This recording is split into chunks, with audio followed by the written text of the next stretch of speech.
দিন দিন দিন। বিশ্বের সকল জীব প্রাণী ও মানুষের মুক্তির জন্য কাজ চালিয়ে যাব ইনশাল্লাহ।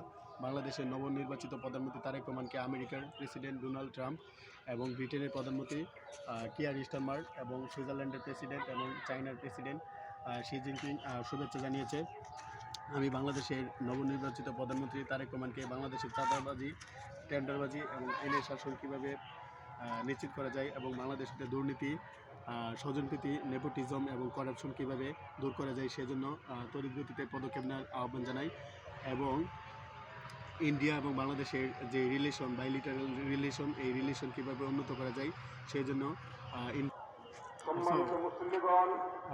এবং রাশিয়া ইউক্রেন যুদ্ধ কীভাবে বন্ধ করা যায়, রাশিয়ার প্রেসিডেন্ট ভ্লাদিমির পুতিন এবং ইন্ডিয়ার ইউক্রেনের প্রেসিডেন্ট ভলোদিমির জেলেনস্কির দৃষ্টি আকর্ষণ করছি।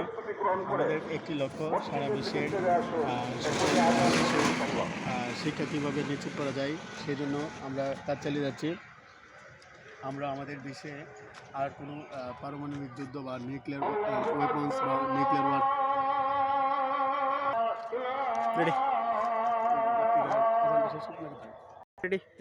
এবং ফিলিস্তিন ইসরায়েল যুদ্ধ কীভাবে বন্ধ করা যায় সেজন্য আমরা কাজ চালিয়ে যাব। I am working to ensure piece, justice, education for all people around the world. It is my vision to make our world great, make the world great.